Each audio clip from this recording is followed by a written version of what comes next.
for listening to the AZ Wildcats podcast. I'm your host, Mike Luke, joined by the Mr. Jason Scheer, the venerable Jason Scheer, the wise owl Jason Scheer. Hello, Jason Scheer. What?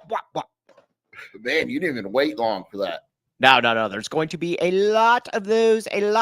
All right. We've got a lot to get to this show. We're going to talk about Arizona being good. We're going to talk about Anthony Totri pretending he doesn't care about Arizona now. By the way, Erica Alday, you need to get me that, that audio. Also, we are going to talk about a much-needed coaching change that I think that we reported on that became official. Big kudos to Brent Brennan. We are going to make fun of Chief. Chief, as always, deserves to be made fun of. But you know what? Why don't we start with Chief at the beginning of the show, because that leads right into what we are going to talk about. Chief said he had no clue during the game where the reports came that Matt Adkins was calling the plays. Well, Brent Brennan came out today and said that Matt Adkins was calling the plays, kind of like we strongly insinuated here on the post-game show. Big loss for Chief, big victory for Mankind. Those two generally go hand in hand. I hate talking about this loser, but it is funny once in a while to remind someone who's boss. Let's just say it like that. I like to once in a while chime in. And yeah, I mean, we reported it earlier. When did we report it? Thursday? Mm-hmm. Well, I heard about it Thursday from Erica, get me that audio, by the way, of Totri. But go ahead. Sorry. Now, Erica. But yeah, we reported it before the game, and it became very clear on a couple TV shots, and then how the game played out and what the offense looked like, and even tried to look like, that it was completely different. And then Keyan Burnett, after the game, basically said something to the effect that, yeah, play calling was different. And now we know why. Confirmed. Keyan Burnett. Maybe we will talk about Keyan Burnett during this show. We need to give credit to Brent Brennan for making this move. 1,000%. And that's where I wanted to go with this first. This was not, in any walk of life, it's not easy to essentially demote somebody. And again, Brent Brennan's being really, really cool with it. He's saying that, by the way, in Slack, Kevin Thomas, the prodigious Kevin Thomas, if we could get this Totri rant ready, that we could maybe play a little bit. But with, listen, it's never easy, especially too. He's known Dino Babers a long time, but I got to give Brent Brennan all the credit in the world on this. I'll be honest. I didn't think that he would do it. I didn't think that he had the gumption to be able to do that, and he did it.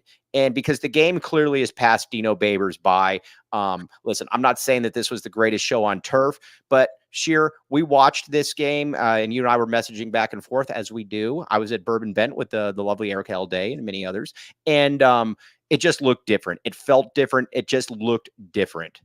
You know, I go back to what Babers said in the preseason before the season started on media day, and he said something to the effect of, "I'm here to help Brent Brennan get this thing off the ground." And the implication was completely like, everyone that heard that was like, "Oh, he's gone after this year."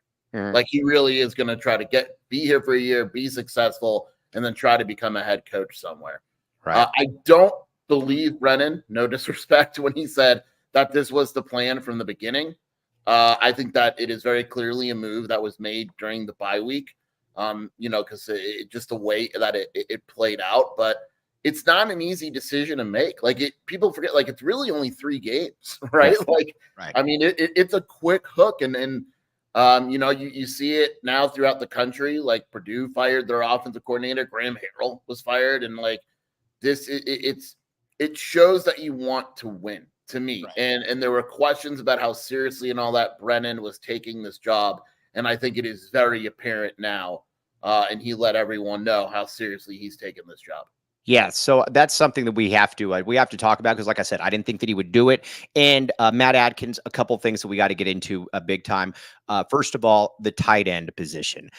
Listen, we're wrong on things. Benwan White is a huge fan of the tight end, the fullback as well. He always likes to see them because he's always talked about how they can plug the gaps and things like that. And he was right about this, though. So we always want to credit Benwan White. But listen, Keyan Burnett is an absolute monster. He just is. You and I talked about it all throughout camp. We are going to continue to talk about it. I texted his pops the other day too. And look at that. And that's what an NFL tight end looks like. And this is with all due respect to Tanner McLaughlin, who is an NFL tight end. But Keyan Burnett has far more talent, far more physical gift size than even Tanner McLaughlin did. This dude needs to be an all-conference type dude. and you got a glimpse of what we saw. Yeah, it's about time. We looked very stupid in the first 3 games. And it was out of our control because we spent the offseason saying, guys, wait until you see Burnett. Right? Wait until you see so-and-so and this guy. And everyone's like, Scheer and Mike lied to us. And then finally it takes a change of an OC and a little different strategy. Look, that Burnett play was a broken play, right? And it was still a great play by Burnett to get open. But the one on the sideline where Noah put it in there, Burnett caught, like, tight ends aren't supposed to make those plays. Like, Burnett is, I think Arizona could legitimately line Burnett up at wide receiver and he'd be fine. Right? Like, it's just, he's that good of a pass catcher. He's such a weapon that finally now, like, if you're Texas Tech, you probably weren't really worried about Burnett in the tight end game. And now you're like, man, that's one more thing we have to plan for.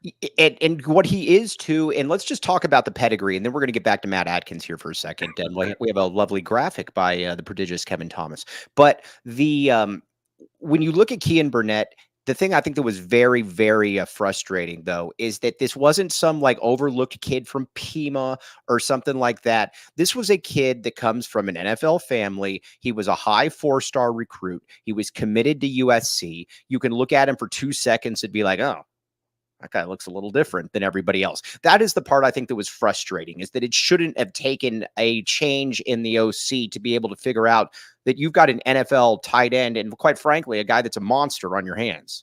Well, what's really weird too, Mike, is when you take a look at like San Jose State's football stats, like I completely understand that Sam Olsen just isn't that good this year, right? Correct. But there's a reason, and I'm going to bring up the stats so people know I'm not just BSing. There's a reason why they brought him over. And when you look at, just take San Jose State's stats from last year, Mike, 2 of their top 4 receivers were tight ends. Right. Like they used tight end. It was Dash and then 2 other tight ends. And it's like, that was always and has always been a big part of San Jose State's game. And so you look at the offense here and you're like, well, why aren't they using the tight ends? They got 5 of them. And so finally it's like, oh, okay, yeah, we're going to use these guys. But there's one too. And again, I respect all of the tight ends. But there's one that is different. Yeah. Yeah. He's just totally different than everybody else. Listen, Roberto Miranda, very good blocker. He ain't getting deep. He's not going to be able to do things like that. So again, hopefully this can really solve some of the issues, because again, if I were to tell you that Arizona was going to have its best offensive performance, and again, Noah's Ark, we will get to Noah's Ark. But if I was going to tell you that Arizona was going to have its best offensive performance and there wasn't going to and T-Mac was not going to have a vintage T-Mac game, you're probably thinking, okay, there's either going to be a lot of it on the ground or there's going to be something else that happened, something kind of fluky. Nope. And here's the thing that I actually like. Arizona, and I know it's not a great thing, but in a way it is, Arizona left a lot on the table. Yeah, right? Like they had 3 field goals. Right. And so there's room for improvement. And again, I said this after the game, and I think people that are still criticizing the offense are kind of losing the plot here, right? Utah's a good team. You don't just go into Utah and drop 35 points. Like, teams don't do that. And so for Arizona to even get 23, remember that my magic number was 24. I thought in order for Arizona to have a chance to win, they'd have to score 24 points, because I thought Utah would score more. And that's a different conversation. Credit to the defense and all that. I thought the offense was fine. I did too. And you know what I think was also exciting about it too with the offense is that, like you said, there was a lot that was left on the table, and things that I think Noah will be able to correct. When he threw the pick, he had Keyan for a touchdown. I mean, there were some other plays as well where he just kind of missed some guys. But also, let's talk about Noah here for a second. The gumption that this dude has is just absolutely insane. I mean, he comes off a really tough series, and Scheer starts messaging me. Oh, sorry, June Thomas, the great June Thomas, who gave birth to the prodigious Kevin Thomas, says, hit the like button. I do apologize, June. This is a team effort, very much so. From Tucson to St. Louis, to the Lou. Yes, hit the like button, please, please, please, please. But Noah Fifita, those 2 throws that he made, I mean, come on, the one to Devin Hyatt over the middle, and then the one to Keyan Burnett. Those were throws that not a lot of some dudes in the NFL can't even make. And, I watched the game again last night, and when you look at the Fifita throw to Hyatt, like he gets rolled up on, Right. He gets up limping. For him to stay there and take that hit, and it could have been worse. Like if he could have been seriously, yeah, someone just said that. Like when you watch it again, Mike, Right. like that's what a torn ACL looks like. I don't know. I'm sure he's feeling it, but man, like that, when you watch that, you're like, for him to stay in there, get hit like that, and make that throw is remarkable. And it goes back to what it feels like we say every week. Noah will make mistakes. He has a pick in too many. He has too many picks. I'll just see it, right? He's had And to pick too many throws that he shouldn't miss. Right. He's had to pick in like 5 straight games. He needs to clean that up. But at the end of the day, when things become difficult and you need your quarterback to be a leader and be unflappable, Noah Fifita is that guy. He just is always the same guy from beginning to middle to end of the game, no matter what happens. Yeah, and that's something too that is just different. And again, you know what I need to do sometime? I literally just need to record the Greg Biggins quote so I can just put it up there every time Noah Fifita leads him down the field, because we've seen this time and time again last year. Think about the Colorado game where let's be honest. I mean, that was not a good Noah Fifita game, but guess what? When he had to be able to make a big play, he made that big play. Also, we've got to talk about the offensive line. This was the first time that it felt to me like the offensive line was all moving in the same direction. And we got to start too with a couple different things. I like Ryan Stewart. I like the theory of Ryan Stewart. You always want to have somebody that can kind of be that swing player, but Alexander Deuce is a significantly more impactful player on the offensive line, and you saw that. Yeah, and Stewart was in. He played. And I think one of the last drives he was in to give Deuce the boost. Yeah. But Deuce is good. I mean, he's just strong. You can't change the offensive line. This has to be the offensive line moving forward. In Arizona, their biggest issue, and I'll credit Babers with this, because he felt the biggest offensive issue was a lack of a consistent offensive line, meaning that Arizona was always starting a different offensive line each game. And when you said, how would you assess the offensive line? He would say, well, which one? And he was right. Absolutely right. And now this is the offensive line, right? You're not changing it. I don't know if you know this, Mike, but Michael Wooten played 5 snaps.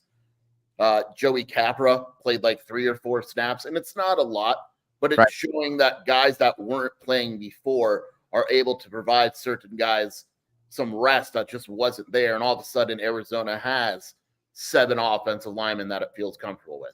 All right, Kilroy, no comment. I'm not getting into that. Now with Bear Down Cats 96, 2 interceptions. What did I say? Bear Down Cats 96 Stradamus is what, because that's what you are. That's what you are turning into at this point. By the way, already 230 lives. On the Kilroy comment that you won't comment on, which is fine. I asked Brent Brennan. Commenting on that. No, I'm not. I asked Brent Brennan if they're going to have conversations this week, and he said he basically said there's a few players that are still thinking about it, and they're going to decide in the next few days. And there's a few guys that are fully redshirting already. So I think we'll get announcements. I'm not saying speedy or whatever, but I think there's going to be announcements where guys have to decide, especially freshmen. Like, and Brendan said, look, if you're a freshman, I tell my coaching staff, if they're not redshirting, we're playing them. Like, I'm not playing a guy 5 snaps, 1 snap a game in 5 games and burning his redshirt. I see you, Jetfish. Brendan was very adamant that if a freshman is not redshirting, they must be playing. Yes, and exactly. And if you are a good football player and you might be caught in a logjam situation, why waste a year? So it's not just freshmen. So yes, but what does happen, I think, is going to be very good news. We will find that out. Now with Leif, all right, what's the deal here, Scheer, with Leif? You're the one. This is kind of your source. I don't want to step on toes. What's going on with Leif? I'll just let the family announce it, but I don't think. I would be surprised if Leif plays again this year for multiple reasons. And I think we saw that again on Saturday with Deuce being the starter and Stewart being his backup. Yeah. I'll shoot a text over to someone right now. Okay, now let's talk a little bit about Matt Adkins, the prodigious Kevin Thomas. By the way, hit like. But the prodigious Kevin Thomas came up with this graphic, which I could never do. And so here's what we got: the Carlstead Crusaders offensive coordinator, Southern Oregon pass coordinator, San Jose State tight end coach, 5 years, Arizona offensive play caller. Okay, so when I had a couple people tell me that this might happen, the first thing they said is a big part of what he's going to do is going to be the tight end position. Now, one of the sources wasn't Ben One White, who's always analyzing the tight ends, obviously. But listen, you could just tell it just felt different. And I think, listen, for all the people that are like, oh, well, you know, they only scored 23 points. Excuse me. It was I don't expect a Picasso. Is that a compliment? I don't expect a Picasso in your first game, but all I know is I saw something that was greatly different than the Kansas State game. Yeah, and I think with Matt Adkins, what you always look for is you want a guy that keeps moving up, right? And it's okay that he starts in Sweden or whatever, or, you know, whatever it may be. But what you want to look at is, okay, is he moving up in his career, or is he a 40-year-old, you know, whatever it may be. And you take a look at Adkins, and he's a younger guy, and he's moving up, and all of a sudden, like before the season, we said this guy's a starter to make it. Like after we talked to him, we're like, okay, this guy gets it. Cubs are like a third generation coaching tree. Like he just gets it. And so it was kind of a matter of time. And I think Arizona, you know, obviously Brent Brennan sees a lot when you talk to him. The dude knows what he's talking about. He's awesome. He's very easy to like. He just gets it. And is the offense going to look perfect every game? No, but to be blunt, I feel better about the play calling in his hands than I do Babers. Oh, well, what makes you say that? All right, now I put this out here and again, and people are like, "Oh, you're criticizing Brent Brennan." Here is what I'm going to do. I am a fan, just like anybody else out here. I'm not some hard news journalist. I'm not a Tony Gimino. I give my opinion. Yes, all shows are an hour show from here on out, Joseph. I give my opinion. That is what I do. And guess what? If I see something out there that I think stinks, I'm going to say it. And guess what? If they correct it, I'm going to say it too. Brent Brennan, in the first 3 games, that offense that Dino Babers was throwing out there was not good enough. Period. Point blank. Period. And then put in Matt Adkins, it became significantly better. So guess what? I give Brent Brennan a lot of credit. This isn't and I don't know why, and I'm not picking on anybody in particular, maybe Dennis Walsh, but that's it. I don't understand why people have to say, well, you know, you said this. Well, yeah, then the coaching staff changed it. And guess what? I'm going to give them credit for it, period. Look at you. I'm proud of you. I'm proud of you. I mean, you went 1 week ago, you hated Brent Brennan. And now look at you. No, I give him a lot of credit for what he did. No, also, I know. Look, I'm just saying. I'm going to give you. Mike. You're man of the people. I am a man of the people. I am one of the people. And I think everyone, including myself, because I was very angry on that post-game podcast. People pointed it out after the Kansas State game. There was a lot of frustration. Right. A lot for good reason. Mm-hmm. And it's like, okay, now fix it. And Brent Brennan said, "I'm going to spend the bye week fixing it," and everyone's like, "No, you're not." Bull crap. Whatever. That's what every coach says. But he did. And so he deserves credit. Oh, we got Anthony Totri in the background. Is he going to be joining the show? Oh my, Anthony. He's joining the Arizona show to let you know he doesn't care about Arizona. Before Totri hops on, let's play this clip of what Totri just said. Let's play this first. You know why? It's because I don't really care. I don't really care. We're still so early in the season. You guys are celebrating like you've just won the national championship. You haven't. This is the same team that weeks ago the fan base was pressing the eject button on. This is the same fan base that days ago, before this game, was saying, "Oh my God, Dino Babers, we need to send that man to a deserted island." The same team that was saying, "Brent Brennan, oh my God, how many years are left on his contract?" Counting down the days, the minutes, and the seconds until you can look for a new one. The same fan base where I had individuals telling me that, hey, I really wish that Arizona had Kenny Dillingham and not Brent Brennan. Come on. I'm not wrong. Mike. Man, you were cooking on that one. Hey, Totri, guess what we did? We did send Dino Babers to a deserted island. He didn't call the plays. You're right. He didn't, and it worked. Are we going to keep Dino there? Is Dino staying on the island? No, I know that you guys are looking for some help. No, I don't think we are. I think we're good. I think I'd rather myself call the plays, to be honest with you. I would rather anybody else. Totri, you also said, too, you don't care about Arizona. That is not true. You clearly do care about Arizona. Right. You do Arizona. I don't care. I was responding to the army of Wildcat fans in my mentions who were like little children at the Willy Wonka chocolate factory that we're waiting for the golden ticket, when the golden ticket in this case was for me to respond. So I figure, you might as well give him a salad, and you might as well give him some 15-minute salad at Willy Wonka's chocolate factory. Huh? You can get a salad at Willy Wonka's chocolate factory, Totri? I guess. I don't know, man. I'm always watching my figure, man. I don't know. Well, I can tell you that. Oh, and the hair is messed up right now. It looks terrible. Is it? Thanks, Mike. Appreciate you. Also, are those Shady Rays, Totri? They're absolutely Shady Rays. Love myself some Shady Rays, man. All right, Totri. But again, come clean. Arizona looked really good. You do not want. You're having a hard time coping right now. The coping Totri right now. Hey, man. A win is a win. At the end of the day, it says a dub. That's big for y'all. Congratulations. There's a lot of ball to be played. All right, we're all Jayhawk fans this week. You will be on the rooting guide. Thank you very much. Totri, all right. Anyways, all right, I'm glad that we got that out of there. Totri was cooking. Totri was wrong, though. Oh, hey, Andre Vera says, would Totri take Rashada over Raiola? Totri take – oh, that's a good question.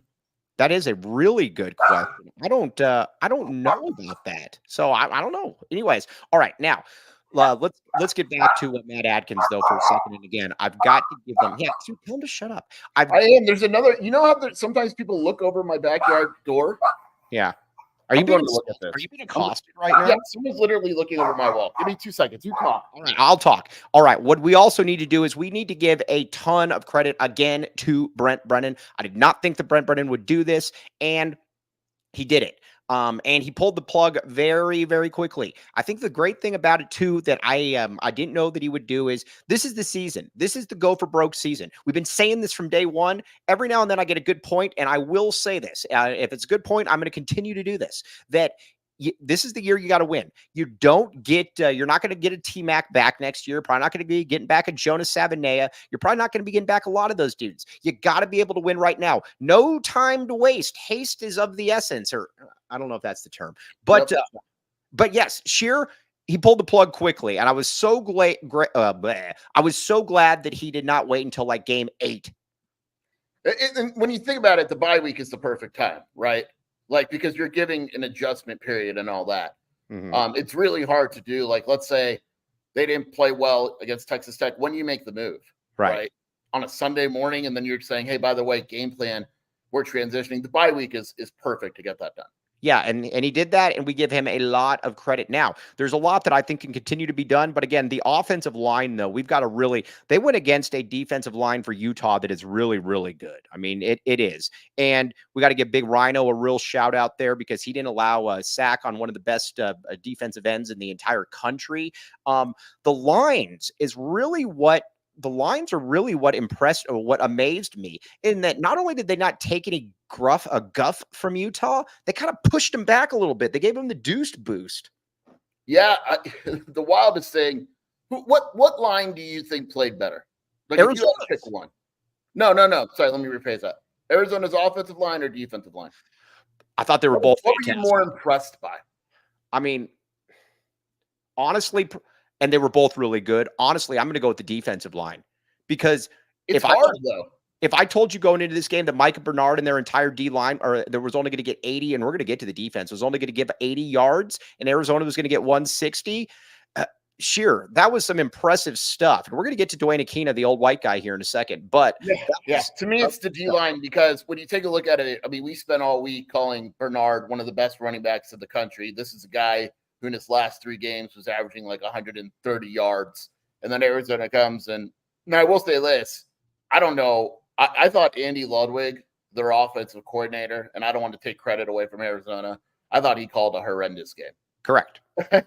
Running the ball only 16 times when you're averaging 5.5 yards a carry. And a quarterback that's not very good throwing the ball. Throwing Wilson 40 times is not a recipe for success. Right. But Bernard had like one big run, and it wasn't that big. I thought Arizona's ski line, that was their best game of the season, probably besides NAU. But all right. We're going to get to the defense entirely in a second. That's called a tease, though, because coming up now, guess what? Sanderson Ford, my friend. Listen, you might have watched Brent Brennan and you're like, man, he looked a little bit tougher. He looked like he got a little bit more girth, a little bit more meat to the bone. Guess what? I bet you he had a Sanderson Ford. Would it surprise you at all if Brent Brennan was driving around in the bye week in a Sanderson Ford? I would assume he is. Okay, yes. The question is, who isn't in Sanderson Ford? The lovely Erica L. Day might even be in a Sanderson Ford. She is a terrible driver. She took me to oh, dude, she's atrocious. Well, she needs a Sanderson Ford for to be able to ward off all of the act. Or I don't know if that'll get me in trouble. Either way, she needs a Sanderson Ford. Get deals on the 2024 Ford Bronco Sport for 5.9 APR for 66 months, plus $2,000. Must be financed through Ford Motor Credit OAC. Also, help us celebrate Hispanic Heritage Month and a Dia de los Muertos inspired trunk or treat at Sanderson Ford. See dealership for details. Check out Sanderson Ford. Also, now, let's talk about the Gila River Resorts and Casinos. Everybody do it. Come on, come on, come on. Get in here, Scheer. Get in here. Come on. Everybody get the wave going. Everybody. Kevin Thomas, get in here. Get the wave. Come on. Everybody. Come on. This is... Come on, Kevin Thomas. Oh, look at Kevin Thomas has the best wave ever. And so, all right. Anyways, Gila River Resorts and Casinos. It's not just about the wave. There is more things than just the wave at the Gila River Resorts and Casinos. It is a fun, immersive experience, but you also have the wave, though. Again, Scheer, have I told you at all before the Gila River Resorts and Casinos? What? Have I told you before about them?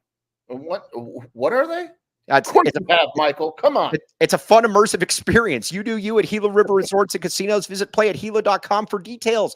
Woo! It's like a little fish wave. That's what it is. Like mine's a ripple, Scheer's a wave. That is a very, very good stuff. Check it out. Gila River Resorts and Casinos. You can see it from the highway. Also, Erica L. Day, if she was ever going there, you need to be very careful with her. She hopped 2 curbs. I kid you not. Hop 2 curbs. And I don't live in a, it's not like I, live in this like terribly difficult place to navigate. She hopped a curb getting on to a Euclid, which was very not good. And then I told her where to turn into to get to where we could park. And she's like, no, boomer. And so she went around, she ignored it. And then she had to, we went through this gravel parking lot and then she had to hop another curb to get over that. 2 curbs, not 1 curb. Nice try. Terrible driver. Were you injured? I was bad. I have not talked with my lawyer yet, but Erica, you better sell some more solar because I'll tell you what, that bill might be coming here sooner than later. I trust Brielle driving with Erica, and that's all everybody needs to know. All right. Well, either way, it's not second guessing that right now, but as previously, I have. Yo, by the way, Bear Down Cats 96, this is very funny. WNBA show host, bad at driving. I got to say, I never would have thought. That is hysterical. Yes, now T-Burns 826 says, sounds like Mike might be entitled to a little financial compensation. Yeah, between that and the Desert Financial Credit Union, get a little bit of that money back. It's going to be good for me. Okay, question about Stukes, and then we're going to get to Duana Akina, and we're going to push for an apology. Do we have any update on Stukes? No, I would just take the approach of he's not playing this weekend until we see otherwise. I would take the approach that he might be out for a while. But there are some people that emerged that are very, very good. Hector Mendoza, aka Big Hex. Yo, I hope Mike and Scheer don't kick me. I'm still welcome. Duh, we like you. You're just wrong about the play caller. It doesn't matter who the play. It's all right to be wrong. Yeah, it's all right. Now, yeah, no, dude, stop with the daughter talk. I actually had a lady at the tailgate one time ask me if I actually have a child. So this It's weird that you're hiding it, but that's another day. Another day. Gosh, yeah, she's just like hiding with Ted Wardo over there. All right, Duana Akina. Let's talk about Duana Akina. You have been very hard on Duana Akina, very difficult on Duana Akina. I think almost all of it has been merciless slander. I think we're at the point now that you need to apologize. And I don't apologize. Yes, it is. Yeah, you need to. I'll tell you more after show. You need to apologize though for Duana Akina. This is the time. Come on. He's done great this year. They've had what? I would say let's go 2.5 out of 4 games were good. Yeah, the New Mexico game was terrible. Right. NAU was great. Utah was great. K-State was kind of the half and half. That's fair. 2.5. Okay. What is it? 4? But you kept trying to. But you also kept trying to lump him in with Dino Babers. What's an F? Come on. Come on. And you just agreed with me. Oh, no, I'm kidding. Obviously, I would look like a moron if I said that Arizona didn't play good defensively last game. Of course they did. Oh, by the way, Kobe says, oh, by the way, when at the tap and bottle, or not tap and bottle, excuse me, at the Bourbon Bent watch party, I was just screaming out, wop, wop, wop, wop. Yeah, I literally called Mike and we would just start screaming, wop, wop, wop, wop, wop on the phone. Dude, it was nonstop. It was relentless. Erica L. Day and Kobe L. Thiel can both attest to this. It was ridiculous. And I will say, I know we're not previewing them yet, but this is by far Duana Akina's biggest test Saturday. Texas Tech offense is wild. We're going to get to Texas Tech. Now, let's talk about the defensive line here. Listen, you beat me up. You beat me up all summer when I said that losing BBN was bigger because all you said is, well, we got Chuba. We got Chuba. Well, Chuba didn't play. You've got Isaiah Johnson in there. You got Stanley in there as well. I think you found your 2 tackles. Yeah, it looks to me like they're both better than Bill Norton. Is that what you're saying? Oh, gosh. Well, looks to me like Arizona's just fine without Bill Norton. By the way, we're going to make fun of Chief more at the end of the show. But obviously, yeah, these are the 2 guys. I like how they moved guys around. I thought the biggest surprise to me, Mike, and credit him was Stanley. I thought Stanley was absolutely he was a monster. Yeah, really legitimately surprised by him. And Brett Arcee had told me that he was one of the main guys that brought him over because he was at USC and thought that he would be really good. Didn't really do anything before the other day against Utah, but yeah, I mean, really good. John Marinaro, come on. BBN is Big Bill Norton. Come on. But Isaiah Johnson, let's talk about him for a second. I can't believe with Isaiah Johnson. And oh, by the way, I will say this: all the people beating up BBN, I do believe that the staff knows that was a mistake. He did get his season high in snaps last game. All right. Big Bill Norton got 19 snaps. Okay. All right. So let's talk about Isaiah Johnson. A sack, 2 tackles for loss. And I had a couple people that were like, he was absolutely, he's a monster. People don't realize how big he is, but he's different than Chuba in that he can move. That is the difference. He has a little bit of a quick twitch, whereas Chuba is like a fire hydrant. You put the Chuba there, and the fire hydrant does not move. Tedwardo does not run from the fire hydrant. Tedwardo goes and lifts the leg on the fire. Well, I don't know if that's a great comparison. But yeah, either way, he's a fire hydrant. Whereas with Isaiah Johnson, he's like one of those he's like one of those little things that delivers food on campus. Those little like white things with the light. Robots are wild. Those things are terrifying. Absolutely scary. But anyways, one can do more damage than the other, and Isaiah Johnson is that little robot.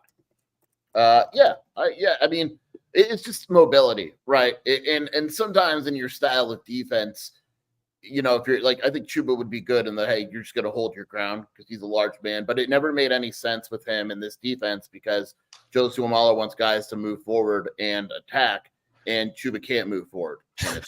Chuba can't move. Right. And look, Chuba wasn't benched. Like, I mean, his playing time will go down, but he was injured last game. He was in a boot. I don't know his status for this weekend. He was injured last game, but I can tell you for a fact that there was a decision to move in more of an Isaiah Johnson direction. Yeah, I think we'll still see Chuba, 10 snaps a game or so? Yeah, 10, 15, but Isaiah, I think I got to be careful here. I think there is a understanding.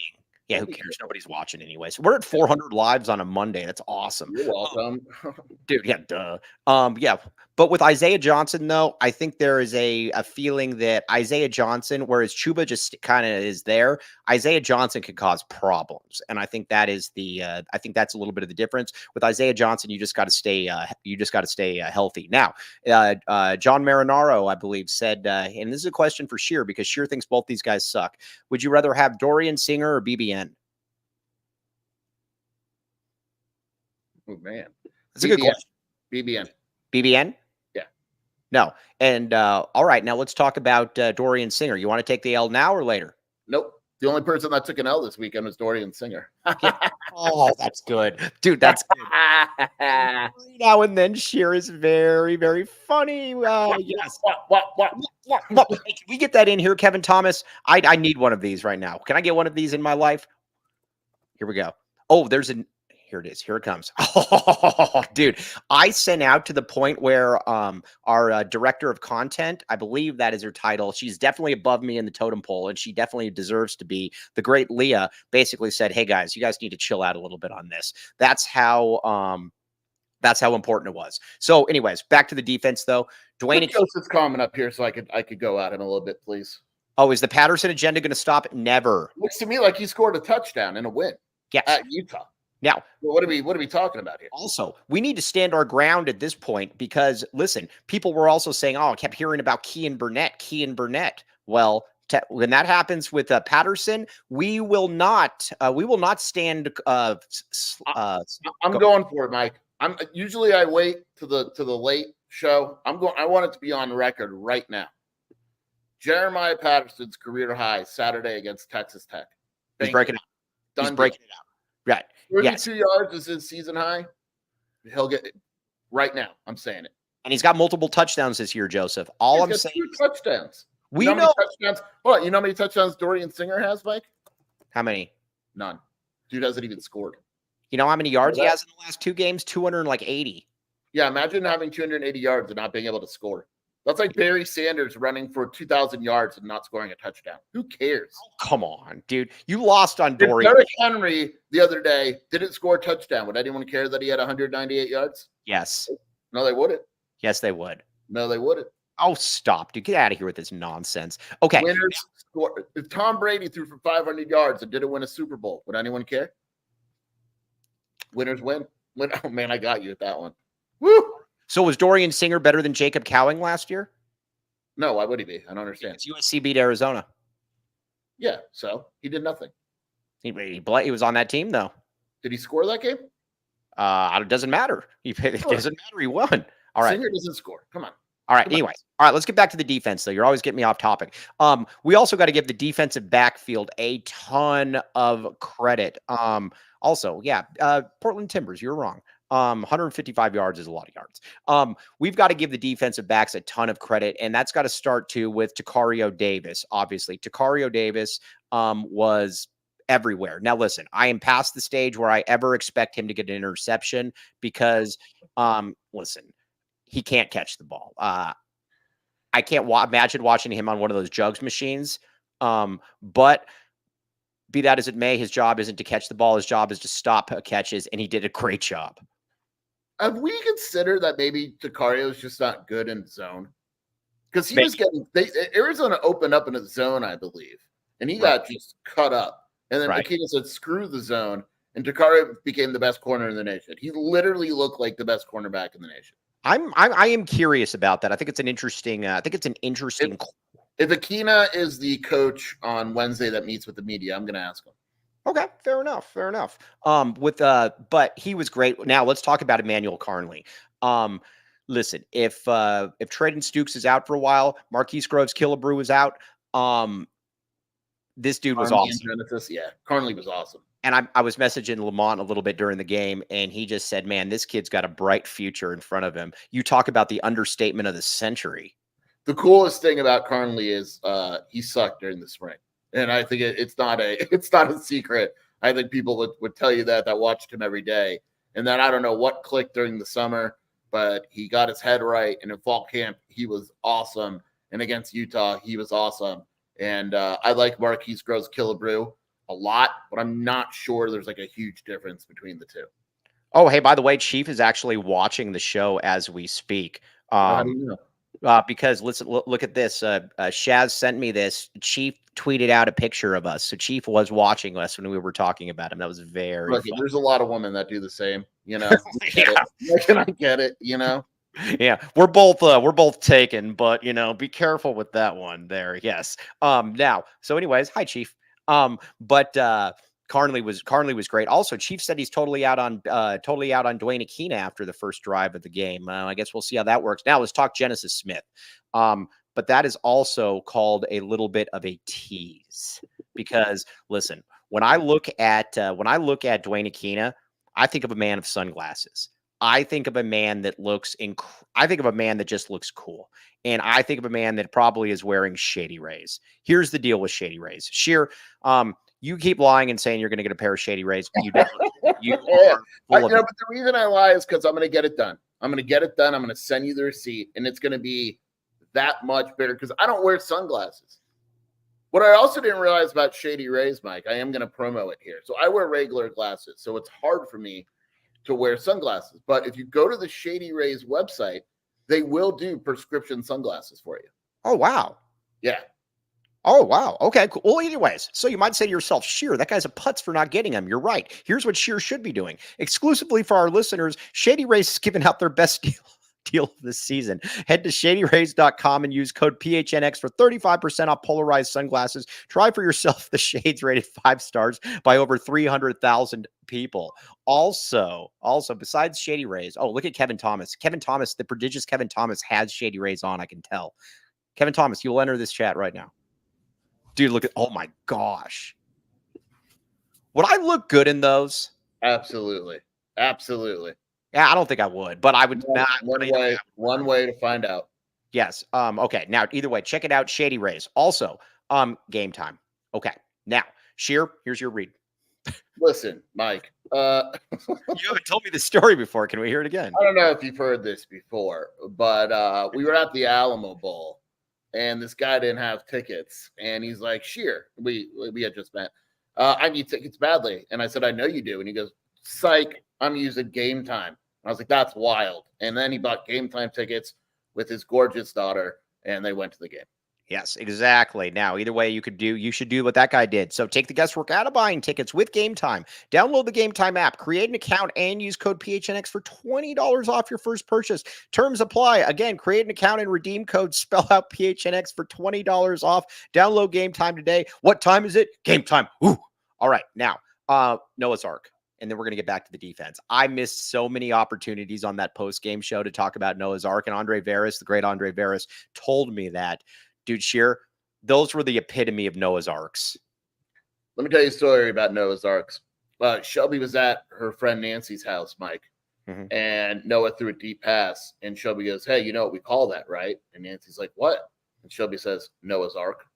It's so good. It's so good. I mean, before you know it, they're going to be putting it on the big screen in the stadium. And Spears stole that from me with no credit. Remember that article he wrote in the paper? Yeah, he stole that, and he also stole us thinking that T-Mac was good.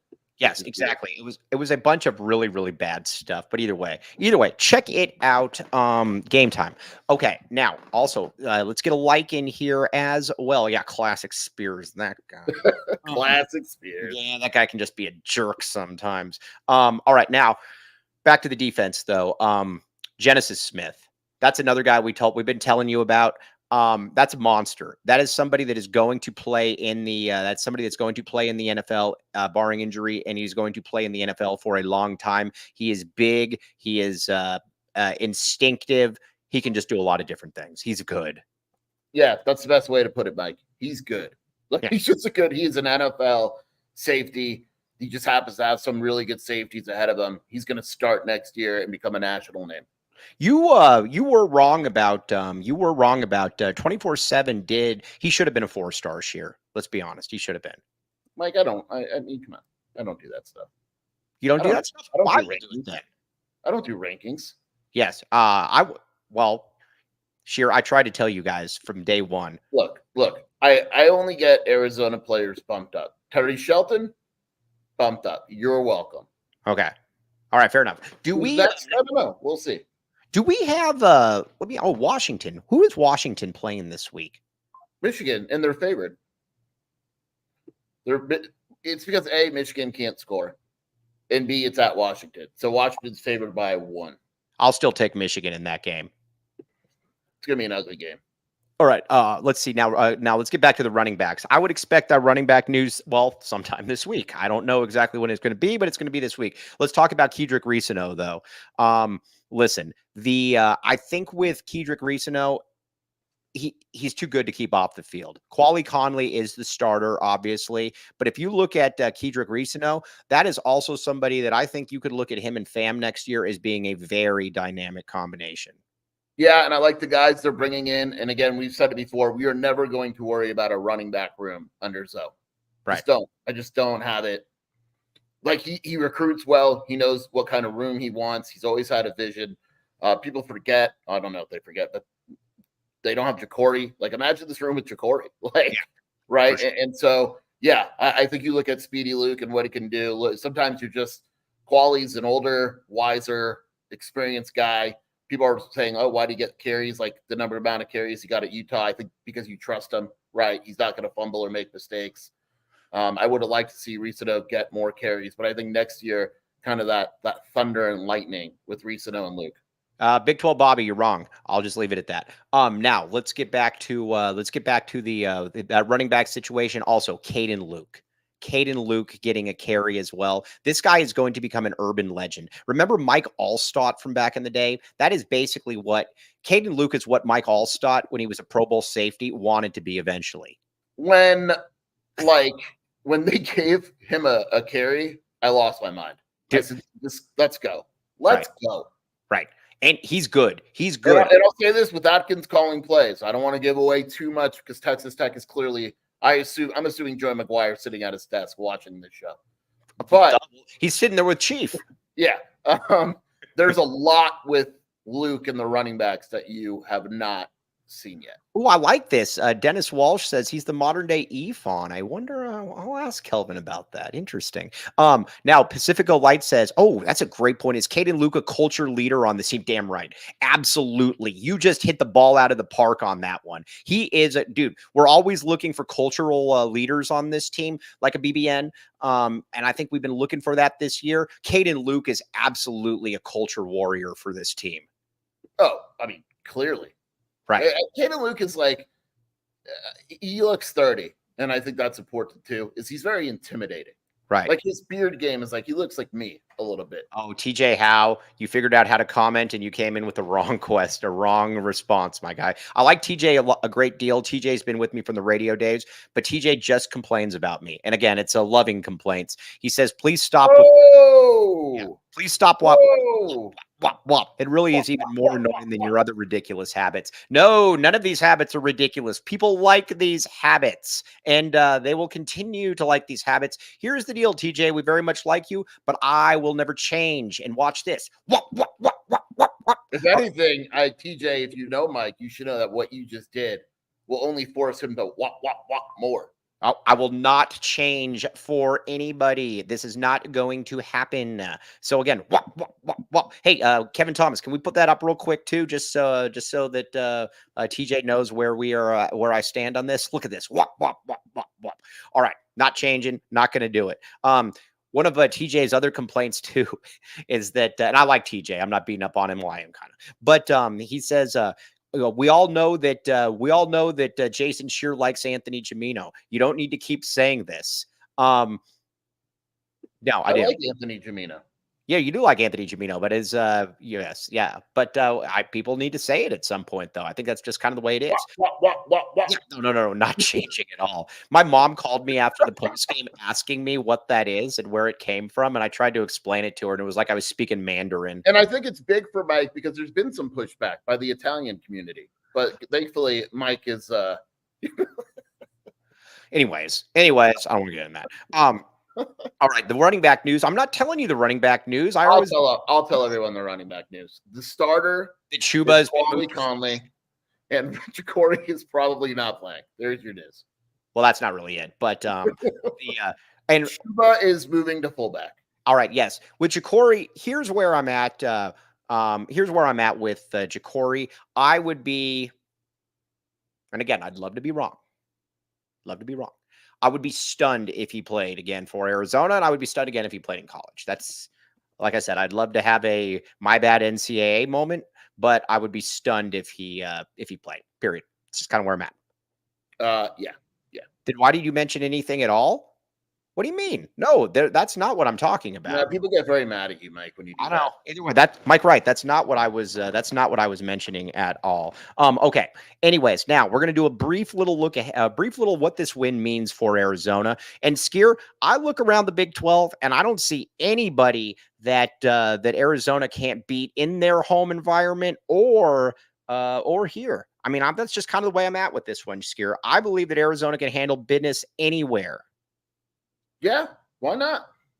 Right. Why not Arizona? Yes. Now, back the A, Joe Montana. Hey, wasn't that the name of an actor that always would play? It is. It is absolutely the name of an actor. Joe Montana. Yeah. Oh, great Spelled name. differently, but I'll take it. Yeah, another great name. See, again, dude, there's all these people in the chat with great names, and I have such a lame name, Mike Luke, garbage.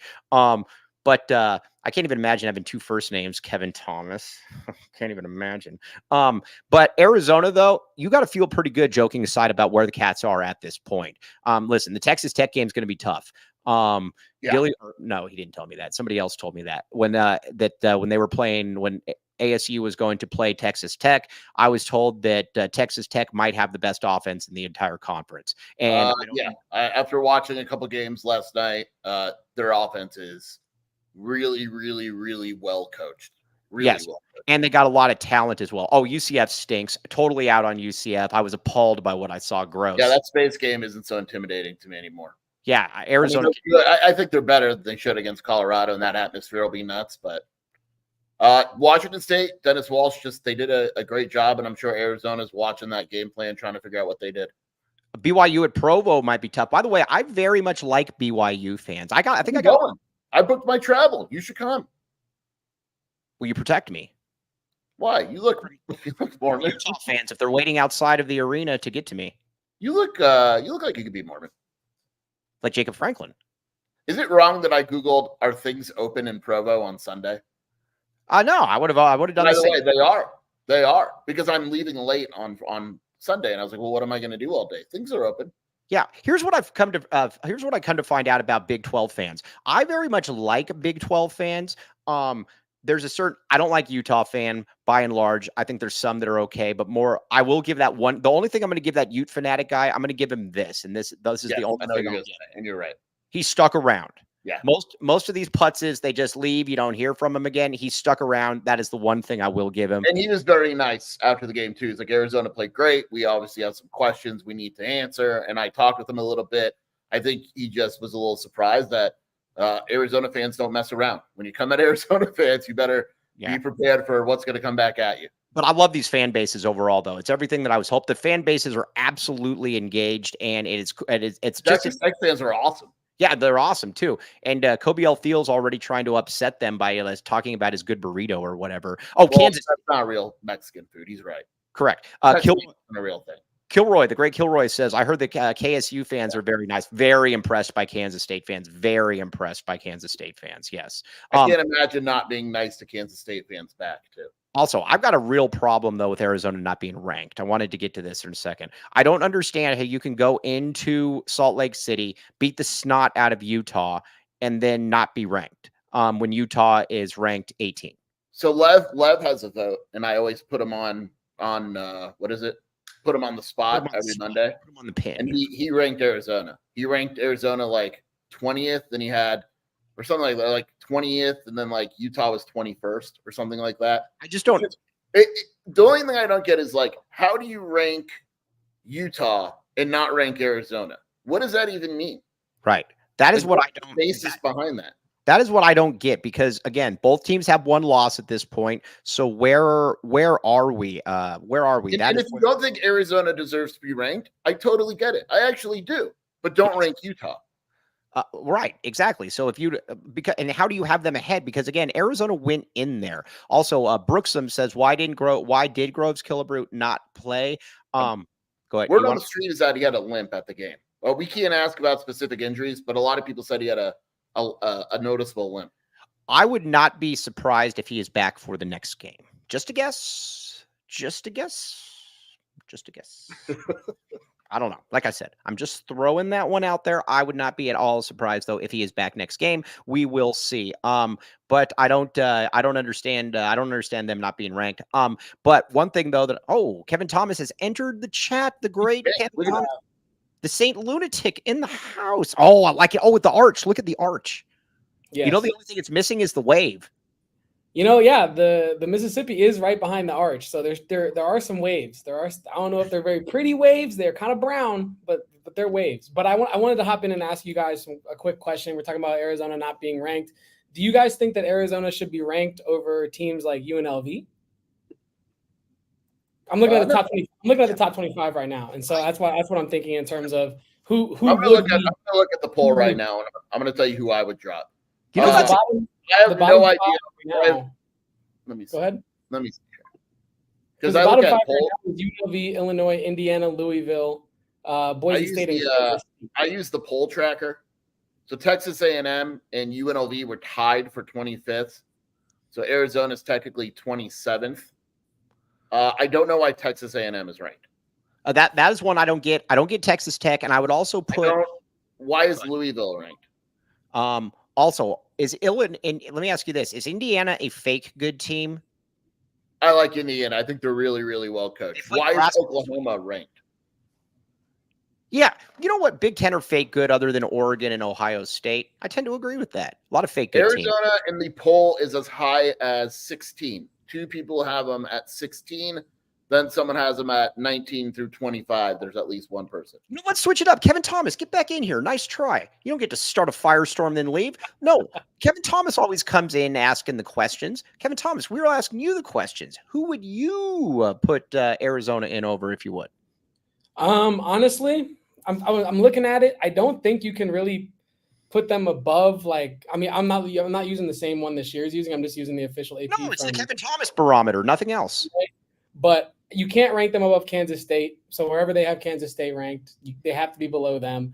The Utah thing does make it a little more complicated. I do think they're a top 25 team. I think you could have them at like 25, 24, like 23 above like teams like UNLV or Indiana. You know, because their next games are Syracuse and Northwestern respectively. And I just think that if we handle business against Texas Tech this weekend, that there's no reason why. Well, Lost Highway says, why is Clemson ranked? I like this guy. I looked at him. He had Arizona 16th. He has Kansas State 14th, Arizona 16th, Utah 17th. I like it. That's how it should be. BYU, I think Lev said he had BYU 8th. They're undefeated. I get it, but so is UNLV. Yeah, I think UNLV. I don't like Illinois is ranked. Why? Why is Illinois ranked and Arizona's not? Because they're undefeated and they do have a good win They're at not undefeated. They just lost to Penn State. Oh yeah, that's right. They do have a good win at Nebraska, but that's not as good as beating at Utah. Yeah, Nebraska's an unranked team now. Yeah, but they're like, well, they were ranked when they beat them. They're ranked below Arizona. That's a good point. Hey, I got no problem with it, man. I saw the bowl projections today, Mike. I know it's too early, but thoughts on already? I saw it already. Yeah. Thoughts on Arizona versus Kentucky? Oh, I'll take Arizona. Kentucky. You know what happened? Arizona versus SMU in Vegas. I was going to talk about Kentucky. I was going to talk about Kentucky here for a second. Here's what happens every single year with Kentucky. They beat one good team, and then they go 7-5, and they finish the year like 18th. That will happen again. They got their one good win, and then they will be out of then they will lose to like Vanderbilt, and they'll say, well, it's just basically they just cannibalize themselves. I want Arizona. I know we're talking like Arizona still has to make a bowl game and all that, but the biggest thing I look for in a bowl game is you want to face like a good, notable team, right? Like a Kentucky is good, a South Carolina is good. Like I don't think facing an SMU does anything for you. Yeah, I don't want to play SMU. Also, on this note, though, I also want to say one more time, though, about something that we reported because I wanted to start the show and I wanted to end the show with this. Matt Adkins is in, contrary to what Chief said. He was not calling the plays.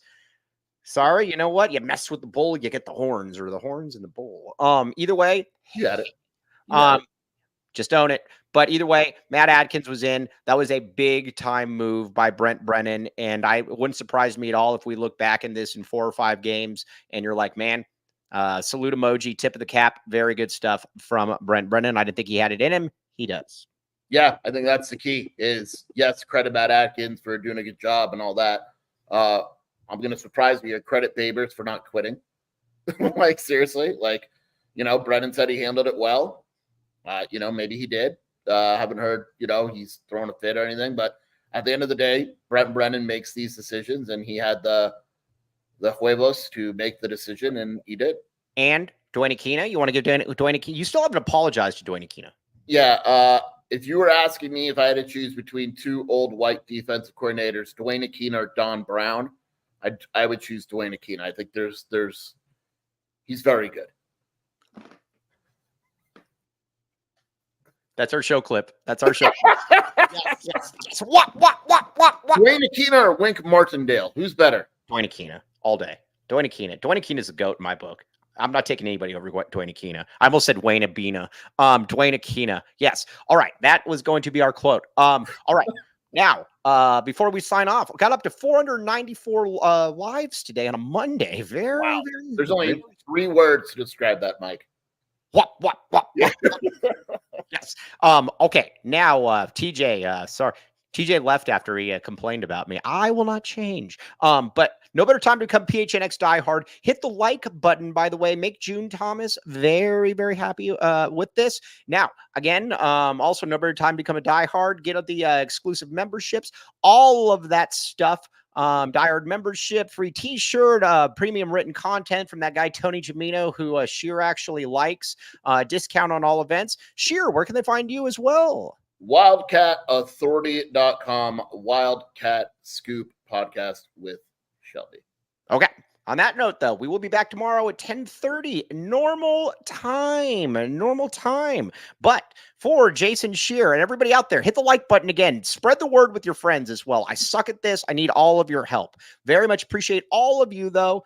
For Jason Scheer, for the prodigious Kevin Thomas, even Dennis Walsh, TJ Howe, and many, many others. Oh, Anthony Totri coming in to Love